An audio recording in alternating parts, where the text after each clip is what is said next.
Animal দিয়ে শুরু bad news ছবি দিয়ে আবারও সাহসী ভূমিকায় আরও বোল্ড অবতারে ধরা দিয়ে সবার নজরে বলিউড অভিনেত্রী তৃপ্তি ডিমরি। কিন্তু সেই সঙ্গে সামাজিক মাধ্যমের নেটিজেনদের মাঝে কটাক্ষের মুখেও পড়েন তিনি। সম্প্রতি ফোর্বস ইন্ডিয়াকে দেয়া এক সাক্ষাৎকারে এই বিতর্কের বিষয়ে কথা বলেছেন তৃপ্তি ডিমরি।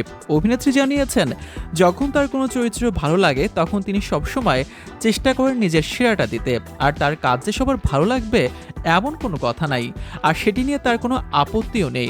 তৃপ্তি বলেন, যে কেউ তার কাজের প্রশংসা করবেন, আবার কেউ করবেন না, কিন্তু তিনি তার কাজের কাছে নিজের কাজের প্রতি সৎ থাকার চেষ্টা করেন এবং যেটি সঠিক বলে মনে করেন সেটি করেন বলে জানান অভিনেত্রী।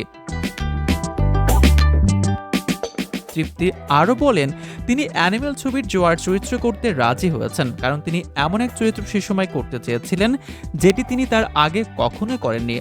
তিনি এদিন ভিকির সঙ্গে বিদ্যা কা ও ওয়ালা ভিডিও করতে গিয়ে কোন কোন সমস্যায় পড়েছেন সে কথাও বলেছেন। অভিনেত্রী বলেন, কমেডি ধরনের কাজ করা বেশ কঠিন, বিশেষ করে তার জন্য। তিনি বলেন, আমি এমন চরিত্র বেছে নিই যেটি আমাকে উন্নতি করতেও সাহায্য করবে, আবার তাকে তার কমফোর্ট জোন থেকেও বের করবে।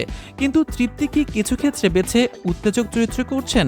এমন প্রশ্নের উত্তরে অভিনেত্রী বলেন, অ্যানিমেল ছবির পরে তাকে ব্যাড নিউজ ছবিতে দেখে উস্কেছে এই বিতর্ক। তিনি বলেন, আমি এত কিছু ভেবে কাজ করিনি, আমি চেয়েছি বিভিন্ন ধরনের চরিত্রে কাজ করতে, আর সেটির জন্য তার যে চরিত্র ভালো লাগে সেটি বেছে নেন।